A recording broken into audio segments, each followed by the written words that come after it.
뺑뺑뺑돌아서 이제 나라 걱정을 할 시간 여유가 생긴. 당도 걱정했다가 본인 스스로 걱정했다가 후보 걱정했다가 그죠? 이제 나라 걱정을 여유가 조금 생기셨죠, 당에도. 아, 그럼요. 네. 바른정당의 분위기가 뭐랄까요? 마치 대선 반쯤 이긴 당 같아요. 그렇지 않습니까? 하여튼 대선에서 하여튼 국민들께서 저희들한테 과분하게 사랑과 신뢰를 주셨다. 이게 저희들 생각이에요. 네, 민주당이야 분위기 좋은 게 너무 당연한 거기 챙겨놓고 보자면 다른 모든 정당 중에 바른정당에서 제일 긍정적인 뉴스가 많습니다. 네, 예. 으쌰으쌰 한다는 분위기. 예. 그리고 뭐 당이 막 젊어지려고 노력한다는 분위기. 예. 다른 당은 막 지금 싸우고 난리 났는데 그렇죠. 저희 당만 이렇게 일치단결해서 정말 잘해보자. 국민들이 주신 사랑을 우리가 어쨌든 갚아보자. 뭐 이거니까. 이게 이제 그래봐야 사위였거든요. 근데 처음부터 끝까지 내내 꼴찌할 거라고 생각하다가 막판에 대역전이죠, 사실. 대역전이 맞습니다. 네. 예. 이거 1% 2% 득표하는 거 아니야? 이 정도 수준의 고민을 하다가 대역전이라고 볼 수 있죠. 며칠 만에. 예, 단 며칠 만에. 네. 그러면서 국민들 관심도 높아졌고 잘한다는 응원도 생기고 네. 당신들이 합리적인 보수로 성장해줘야 되는 기대도 있고 뭐 젊은 층도 막 호응도 있고 신날 요소가 많아요, 그죠? 네, 그리고 또 더 감사한 것은 선거 끝나고 나서 다들 막 아쉬운 마음 그리고 다른 후보를 찍었는데 그거 너무 후회된다. 당신들 이 정도일 줄 알았으면 찍어주는 건데 하면서 막 이렇게 미안해 하시는 게 더 감사하죠. 그래서 그 신이 난 거가 느껴져요. 네, 바른정당에서는. 더 열심히 할게요. 자, 그러면은 몇 가지 오늘 이슈들이 있습니다. 이제 4대강 이야기도 좀 해야 되고, 그리고 노무현 추도식에 참석했던 뭐 이야기 잠깐 더 하고, 2주차예요, 2주차. 네. 참 2주인데 네. 오래된 것 같아요. 한 2년 된 것 같아요. 맞습니다. 네. 굉장히 오래된 것 같아요. 네. 2주차 평가도 한번 개인적인 관점에서 네. 개인적으로 이런 게 인상적이었다거나 지난 시간에 1주차 됐을 때 네. 그렇게 하셨잖아요. 겁날 정도로 잘하고 있다고.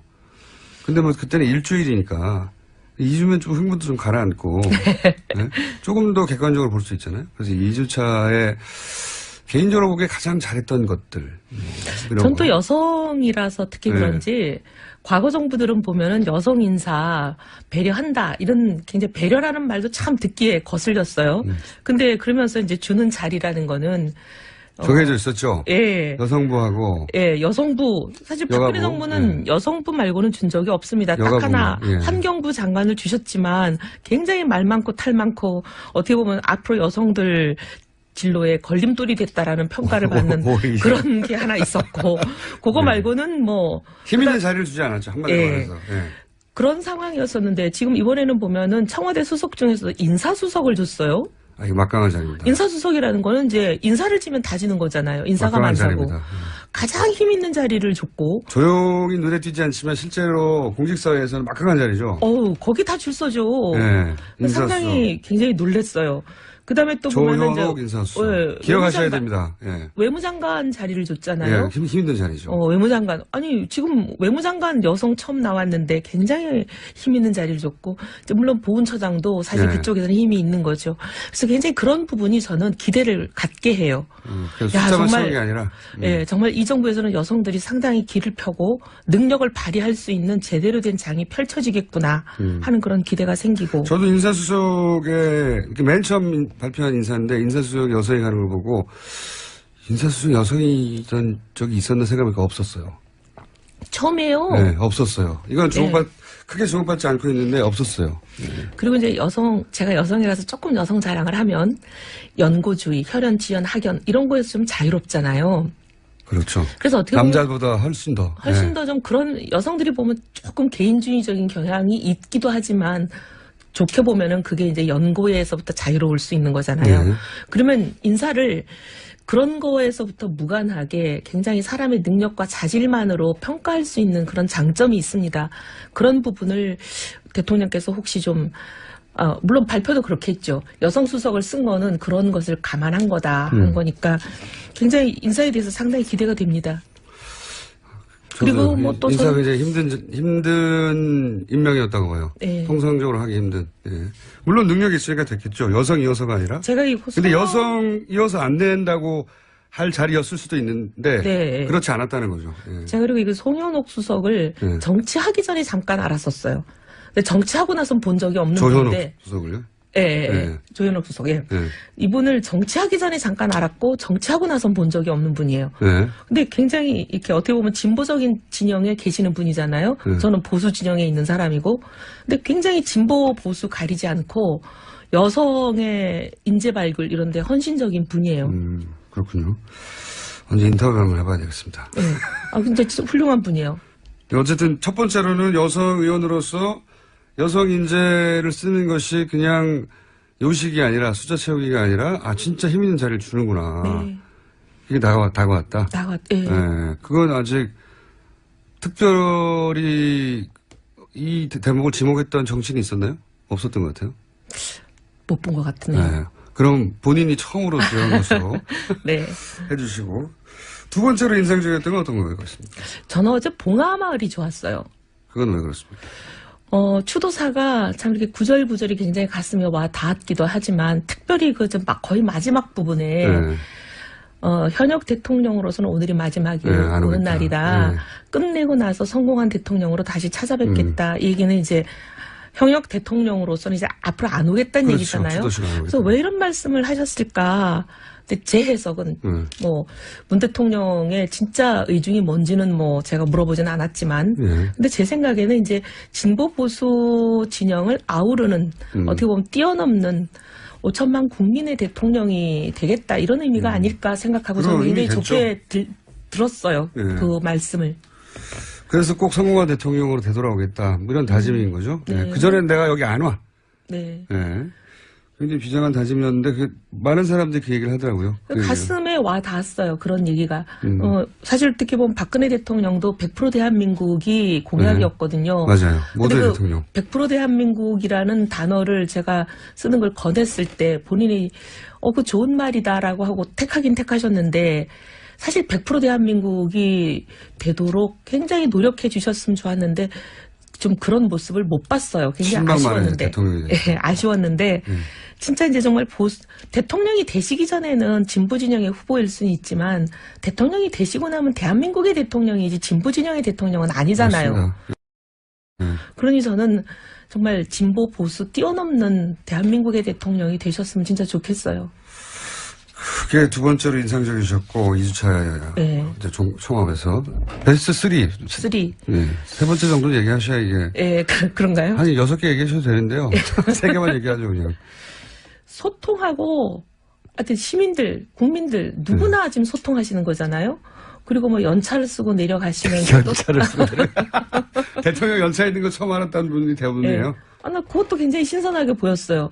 굳이 이제 1년에 한 번 정도 연차는 써야 된다. 이런 걸 어떻게 보면 의식적으로 보여주시는 거잖아요. 그냥 내려가도 아무 말도 안 하는데 누구도. 근데 이제 사실 연차를 쓰고 갔다. 그리고 연차를 쓰고 내려가면 그냥 조용히 쉬면 될 텐데 그것도 아니면서 실제 공식적인 일정은 수행한 거거든요. 시민들도 그렇죠. 만나고 소통하고 대통령으로서 할 일은 다 한 것 같은데 연차라는 걸 쓰고 또 내려가고 소통하고 그리고 사람들하고 이렇게 소탈하게 커뮤니케이션 하는 게 좋아 보였어요.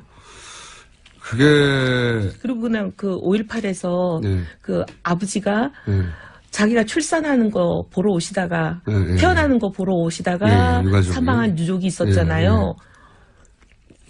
그분을 이렇게 한 20m 쫓아갔다고 뉴스에는 그렇게 돼 있던데 쫓아가서 이렇게 안아주시는 거. 화면도 보셨어요, 한번?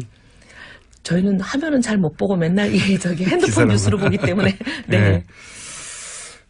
하여튼 그런 전반적인 게 이제 사람들이 대통령을 멀리 느끼지 않고 가깝게 느끼게 하는 요소인 것 같고 그게 이제 어디 한 군데만 있는 게 아니라 여러 군데에서 드러나는 게 좋은 것 같아요. 네. 그렇게 한 2주 정도 겪어보시니까 걱정 안 되십니까? 되죠. 저렇게 너무 잘하면 안 되는데. 그래서, 근데 사실은 이런 생각은 해요. 진보냐 보수냐 그걸 너무 따지기보다는 대한민국을 위해서 좋은 대통령이 되면 되고 꼭 뭐 진보에서 대통령이 나와야 된다. 그런 생각을 진보 진영도 버리고 보수에서 대통령이 나와야 된다. 이런 생각을 보수 진영도 버리는 그런 나라면 더 좋지 않을까. 그러면 당이 하나만 있어야 되죠. 여하간 전반적으로 2주차는 하여튼 1주차 마찬가지로 좋게 평가하시는 네. 거고, 네, 종합적으로. 자, 그러면 좀 까칠한 이야기들을 이제 시작해볼까요? 네. 4대강 있잖아요, 4대강. 네. 4대강에 대해서는 박근혜 전 대통령이 이제 2007년이요, 그쵸. 그때부터도 계속 비판적으로. 사실 4대강이라기보다 처음 2007년엔 대운하였죠. 대운하였죠. 그때는 4대강이 아니고 네. 대운하였는데. 나중엔 변장 대운하라고. 예, 근데 그랬었죠. 그때 2007년에 이 대운하 안 된다라고 거의 매일 기자회견 했던 사람이 저였어요. 그러니까요. 네. 유승민, 이혜원이 맨날 기자회견 한다고 그 MB 대통령이 무지하게 불편해 하셨어요. 그러든지 결국 했고요. 네. 근데 지금 이제 문재인 대통령이 대운하 감사 다시 한번 해볼 필요가 있다. 근데 이명박 대통령 측에서는 무슨 소리냐. 다 끝났는데. 그리고 뭐 감옥 보내자는 얘기냐부터 시작해가지고 반발이 있어요. 실제. 근데 어제 저희 방송 노회찬 의원이 나와가지고 그 4대강을 감사를 그렇게 제대로 못한 것은 이명박 정부 시절 그 박근혜 전 대통령에 대한 어떤 약점, 뭐 최순실이라든지 그 약점을 지고서 보험 성격으로 계속 지고 있었기 때문에 박근혜 정부 시절에 4대강을 제대로 조치하지 못한 것이다. 이런 식의 본인 입장에서의 추정이죠. 예, 그런 얘기를 했어요. 일단 4대강 사업에 대한 개인적인 의견과 왜 박근혜 정부 시절에 4대강을 충분히 좀 더 강도 높게, 왜냐면 아무도 법적 처벌을 받은 적은 없거든요. 감사를 여러 번 했다고 하지만. 그러니까 앞에 두 번이야 이명박 정부 시절에 한 거니까 제하고 나서도. 박근혜 정부 시절에 해서 총체적인 부실이고 또 기업들 담합도 있었다고 했지만 아주 손방망이로 지나갔단 말이죠. 이 전반적인 4대강 이야기를 좀 해봐 주세요. 일단 이명박 정부 때 초기 이명박 정부의 두 번의 감사가 있었잖아요. 한 예. 번은 상당히 이제 초기였고 한 번은 거의 말기였는데 2012년이니까 마지막 해죠. 그렇죠. 근데 처음에 있었던 거는 뭐 아무 문제 없다로 결론 났으니까. 아무 의미 없는 감사고요. 그건 셀프 감사는 그러니. 의미가 없는 거죠. 예. 셀프 감사는 뭐 훌륭하다라고 결론 날 수밖에 없는 거니까 그렇죠. 그건 뭐 논외로 하는 거고. 대통령 임기 초기인데요, 게다가. 예, 거기다가 이제 근데 이제 이명박 정부 거의 마지막 해에 났던 12년에 시작됐던 그 감사는 이명박 정부에서 있었던 감사인데도 이거는 문제가 심각하다고 났어요. 그때 이제 박근혜 당선자 인수위 시절이어서 이명박 전 대통령보다는 박근혜의 힘이 더 셀 때였어요. 근데 시작은 5월에 됐기 때문에 예. 마지막 결론만 그때 났던 거지 감사의 모든 그 과정은 이명박 대통령님이 계실 때 거의 모든 게 다 진행이 됐고 마지막 껍데기만 씌울 때가 이제 인수위 시절이었던 거죠. 근데도 그때 여러 가지 총체적 부실이라고 했죠. 네, 총체적 부실이고 이게 수질도 악화되는 거고 맞습니다. 그다음에 온갖 여러 가지 문제를 굉장히 총망라해서 짚어놨어요. 예. 근데 그 감사가 나왔는데도 전혀 다른 대책이 없었잖아요. 그게 5년 전입니다, 벌써. 네. 수질 나빠진다고 한 게 이미. 예. 그리고 이제 박근혜 정부가 탄생하고 2013년에 있었던 감사는 다른 시각에서 보는 감사였어요. 담합이 있었냐 없었냐. 네. 그다음에 이 비용이 적절했냐 안 했냐.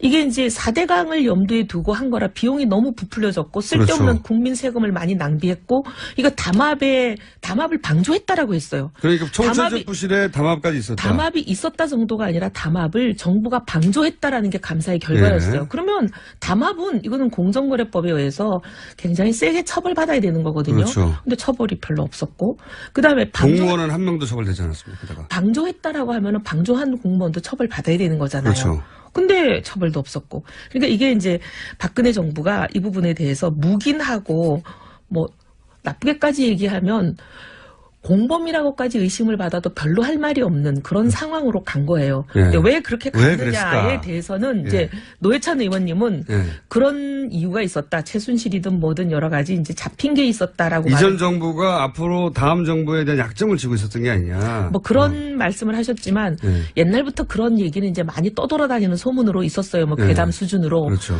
제가 뭐 본 건 아니니까 저도 뭐 그 부분에 대해서 확실히 말할 수는 없지만 무슨 괴담을 들으셨나요? 제가 못 오. 들은 괴담을 들으신 것 같아가지고. 2007년 이후에 예. 2010년쯤이었나요? 예. 여러 가지 이제 제가 연도는 정확하게 기억이 안 나는데 박근혜 당시 의원과 이명박 대통령과 청와대 단독 회동이 있었어요. 그랬죠. 예. 예. 거기에서 이제 후계에 대한 미략이 있지 않았느냐. 아, 그런 얘기 나왔었죠, 언론에서도. 그러면서 그때 여러 가지 두 분 간에 서로 주고받고가 이루어지지 않았냐. 바터가. 아, 뭐 이런 예. 얘기가 굉장히 많았었죠. 내가 당신이 대통령인 차기가 되더라도 이런 거는 보여주고 그럼 나는 이런 거를 봐주겠다 뭐 이런 식의. 이제 통상 그런 경우에는 이제 그때 그런 일이 있었다고 제가 뭐 보지 않은 걸 말할 수는 없지만 예. 통상 정치인 간에 그런 이제 만약에 뭐 미략이 있다면 예. 하는 거는 나는 당신을 밀어주고 당신은 나를 보장해주고 주로 그렇죠. 이런 거잖아요. 보통은 그렇죠. 네. 예. 그러니까 그렇지 않았을까 하는 추정들이 있었고. 추정들이 있었던 거죠. 그리고 한동안 그런 이야기가 돌아다녔었죠. 네, 예. 많았죠. 왜냐하면은 두 분이 만나고 나서 딱히 무슨 대단한 무슨 이야기가 왔는지 보도된 적도 없고. 그때. 근데 그래서 보면 사실 이명박 정부에서 있었던 소위 사자방이라는 거, 예. 사대강, 자원외교, 그다음에 예. 방산비리 이게 수사는 했지만 뭐 하나 처벌받은 게 제대로 없잖아요. 맞습니다. 거기 자원외교도 보세요. 수백억을 국민 세금을 날린 거잖아요. 수조요, 수조. 네.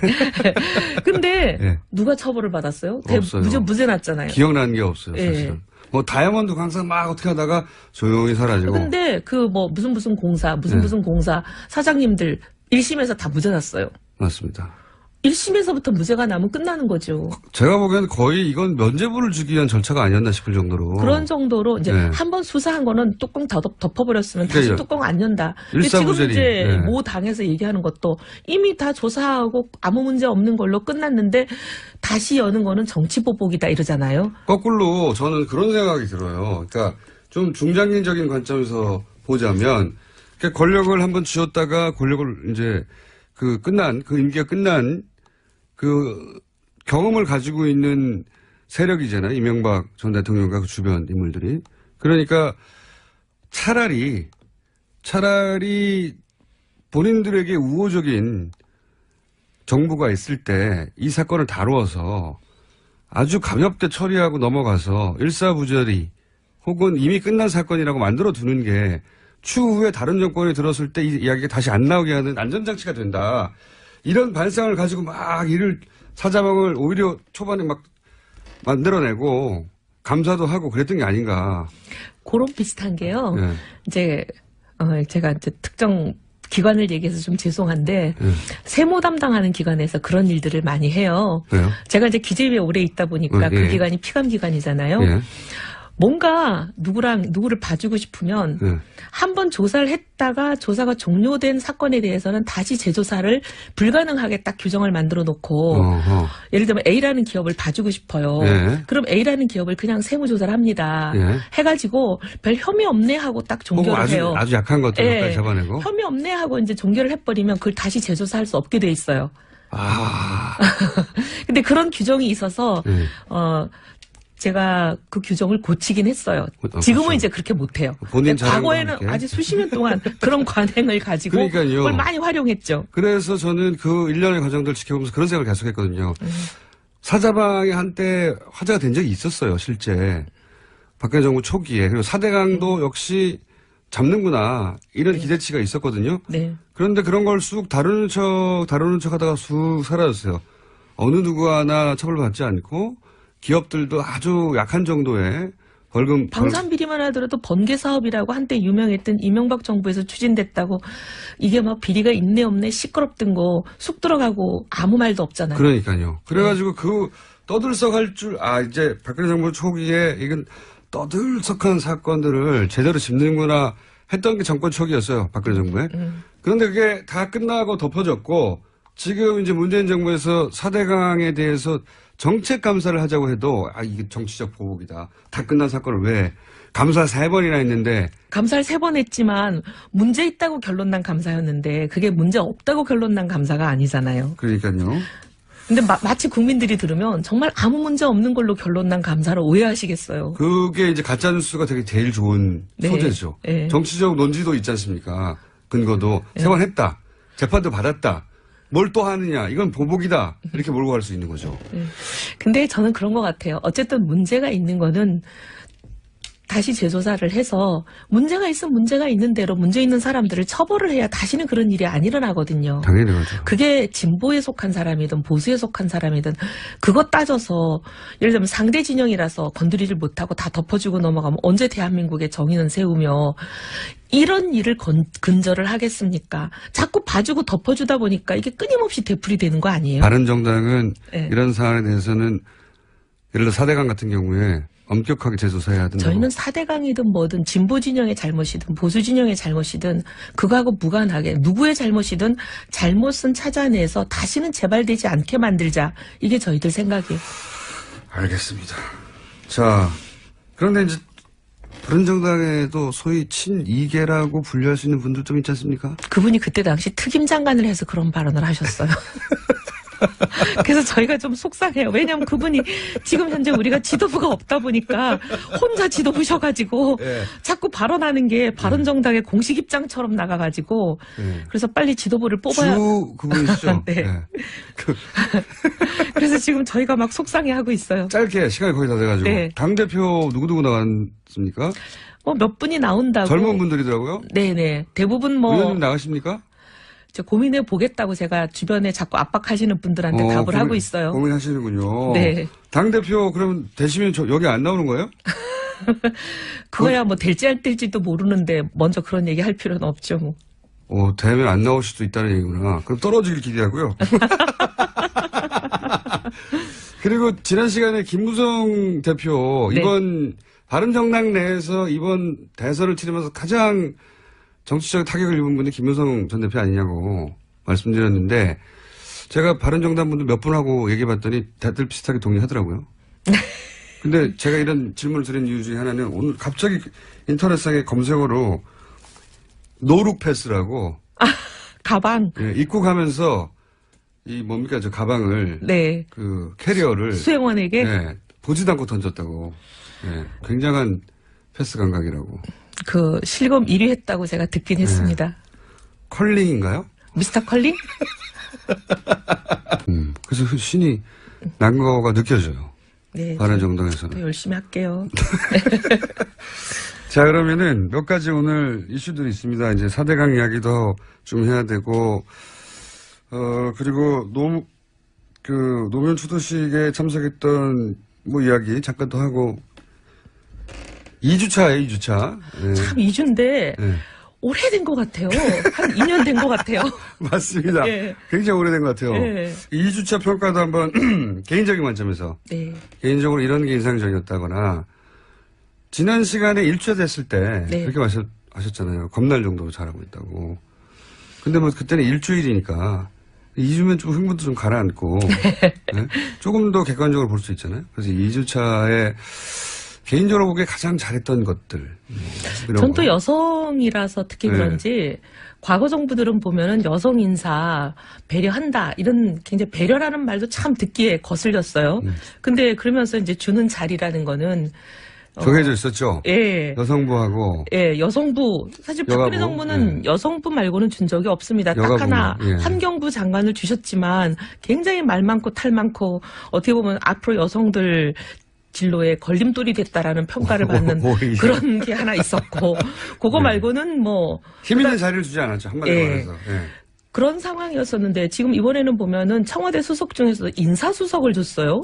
이거 막강한 자리입니다. 인사수석이라는 거는 이제 인사를 지면 다 지는 거잖아요. 인사가 막강한 많다고. 자리입니다.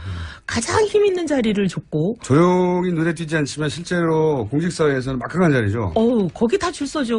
네, 인사수석. 상당히 굉장히 놀랐어요. 그 다음에 또 보면 분이에요. 네. 근데 굉장히 이렇게 어떻게 보면 진보적인 진영에 계시는 분이잖아요. 네. 저는 보수 진영에 있는 사람이고. 근데 굉장히 진보 보수 가리지 않고 여성의 인재 발굴 이런 데 헌신적인 분이에요. 그렇군요. 언제 인터뷰 한번 해봐야 되겠습니다. 네. 근데 진짜 훌륭한 분이에요.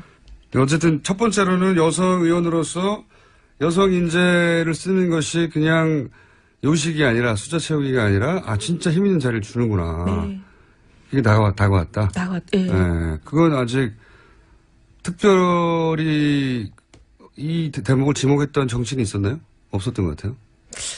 못 본 것 같으네요. 네. 그럼 본인이 처음으로 지원 것으로 네. 해주시고 두 번째로 인상적이었던 건 어떤 거예요? 그렇습니까? 저는 어제 봉하마을이 좋았어요. 그건 왜 그렇습니까? 추도사가 참 이렇게 구절구절이 굉장히 가슴에 와 닿았기도 하지만 특별히 그 좀 거의 마지막 부분에 네. 현역 대통령으로서는 오늘이 마지막이 네, 오는 오겠다. 날이다. 네. 끝내고 나서 성공한 대통령으로 다시 찾아뵙겠다. 이 얘기는 이제 현역 대통령으로서는 이제 앞으로 안 오겠다는 그렇죠. 얘기잖아요. 추도시가 안 그래서 오겠다. 왜 이런 말씀을 하셨을까? 근데 제 해석은 문 대통령의 진짜 의중이 뭔지는 제가 물어보지는 않았지만 근데 제 생각에는 이제 진보 보수 진영을 아우르는 어떻게 보면 뛰어넘는 5천만 국민의 대통령이 되겠다 이런 의미가 아닐까 생각하고 저는 굉장히 좋게 들었어요. 그 말씀을. 그래서 꼭 성공한 대통령으로 되돌아오겠다. 이런 다짐인 거죠. 네. 그전엔 내가 여기 안 와. 네. 네. 굉장히 비장한 다짐이었는데 많은 사람들이 그 얘기를 하더라고요. 가슴에 와 닿았어요. 그런 얘기가. 사실 어떻게 보면 박근혜 대통령도 100% 대한민국이 공약이었거든요. 맞아요. 모든 그 대통령. 100% 대한민국이라는 단어를 제가 쓰는 걸 권했을 때 본인이 그 좋은 말이다라고 하고 택하긴 택하셨는데 사실 100% 대한민국이 되도록 굉장히 노력해 주셨으면 좋았는데 좀 그런 모습을 못 봤어요. 굉장히 아쉬웠는데. 네, 아쉬웠는데 진짜 이제 정말 대통령이 되시기 전에는 진보 진영의 후보일 수는 있지만 대통령이 되시고 나면 대한민국의 대통령이지 진보 진영의 대통령은 아니잖아요. 그러니 저는 정말 진보 보수 뛰어넘는 대한민국의 대통령이 되셨으면 진짜 좋겠어요. 그게 두 번째로 인상적이셨고 2주차 이제 총합에서 베스트 3. 네. 세 번째 정도 얘기하셔야 이게. 예, 그런가요? 한 6개 얘기하셔도 되는데요. 3개만 얘기하죠 그냥. 소통하고 하여튼 시민들, 국민들 누구나 지금 소통하시는 거잖아요. 그리고 연차를 쓰고 내려가시면서 연차를 쓰고 대통령 연차 있는 거 처음 알았다는 분이 대부분이에요. 나 그것도 굉장히 신선하게 보였어요. 굳이 이제 1년에 한 번 정도 연차는 써야 된다. 이런 걸 어떻게 보면 의식적으로 보여주시는 거잖아요. 그냥 내려가도 아무 말도 안 하는데 누구도. 근데 이제 사실 연차를 쓰고 갔다. 그리고 연차를 쓰고 내려가면 그냥 조용히 쉬면 될 텐데 그것도 아니면서 실제 공식적인 일정은 수행한 거거든요. 시민들도 그렇죠. 만나고 소통하고 대통령으로서 할 일은 다 한 것 같은데 연차라는 걸 쓰고 또 내려가고 소통하고 그리고 사람들하고 이렇게 소탈하게 커뮤니케이션 하는 게 좋아 보였어요. 그리고 그냥 그 5.18에서 그 아버지가 자기가 출산하는 거 보러 오시다가 의원국 인사수석 기억하셔야 됩니다. 외무장관 자리를 줬잖아요. 힘든 자리죠. 외무장관 지금 외무장관 여성 처음 나왔는데 굉장히 힘 있는 자리를 줬고 물론 보훈처장도 사실 그쪽에서는 힘이 있는 거죠. 그래서 굉장히 그런 부분이 저는 기대를 갖게 해요. 정말 게 아니라 정말 이 정부에서는 여성들이 상당히 길을 펴고 능력을 발휘할 수 있는 제대로 된 장이 펼쳐지겠구나 하는 그런 기대가 생기고. 저도 인사수석에 맨 처음 발표한 인사인데 인사수석 여성이 가는 걸 보고 인사수석 여성이 이런 적이 있었나 생각해보니까 없었어요. 처음이에요. 네, 없었어요. 이건 크게 주목받지 않고 있는데 없었어요. 그리고 이제 제가 여성이라서 조금 여성 자랑을 하면 연고주의, 혈연, 지연, 학연 이런 거에서 좀 자유롭잖아요. 그렇죠. 그래서 어떻게 남자보다 훨씬 더 좀 그런 여성들이 보면 조금 개인주의적인 경향이 있기도 하지만 좋게 보면은 그게 이제 연고에서부터 자유로울 수 있는 거잖아요. 그러면 인사를 그런 거에서부터 무관하게 굉장히 사람의 능력과 자질만으로 평가할 수 있는 그런 장점이 있습니다. 그런 부분을 대통령께서 혹시 좀 물론 발표도 그렇게 했죠. 여성 수석을 쓴 거는 그런 것을 감안한 거다 한 거니까 굉장히 인사에 대해서 상당히 기대가 됩니다. 그리고 또 인사가 이제 힘든 임명이었다고 봐요. 통상적으로 하기 힘든. 물론 능력이 있으니까 됐겠죠. 여성이어서가 아니라. 제가 근데 여성이어서 안 된다고 할 자리였을 수도 있는데 네. 그렇지 않았다는 거죠. 예. 제가 그리고 이 송현옥 수석을 네. 정치하기 전에 잠깐 알았었어요.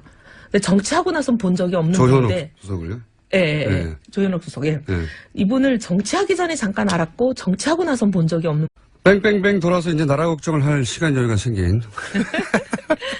당도 걱정했다가 본인 스스로 걱정했다가 후보 걱정했다가 그죠? 이제 나라 걱정을 여유가 조금 생기셨죠 당에도. 아 그럼요. 예. 바른정당의 분위기가 뭐랄까요? 마치 대선 반쯤 이긴 당 같아요.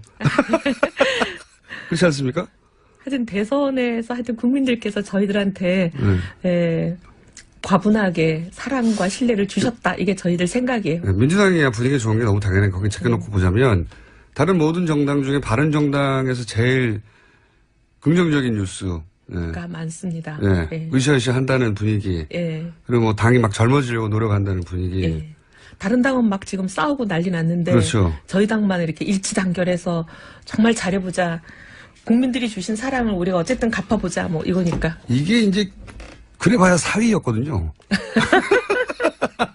근데 처음부터 끝까지 내내 꼴찌할 거라고 생각하다가 막판에 대역전이죠 사실. 대역전이 맞습니다. 네. 예. 이거 1% 2% 득표하는 거 아니야? 이 정도 수준의 고민을 하다가 대역전이라고 볼 수 있죠. 며칠 만에. 예, 단 며칠 만에. 네. 그러면서 국민들 관심도 높아졌고 잘한다는 응원도 생기고 네. 당신들이 합리적인 보수로 성장해줘야 되는 기대도 있고 뭐 젊은 층도 막 호응도 있고 신날 요소가 많아요, 그죠? 네, 그리고 또 더 감사한 것은 선거 끝나고 나서 다들 막 아쉬운 마음 그리고 다른 후보를 찍었는데 그거 너무 후회된다. 당신들 이 정도일 줄 알았으면 찍어주는 건데 하면서 막 이렇게 미안해 하시는 게 더 감사하죠.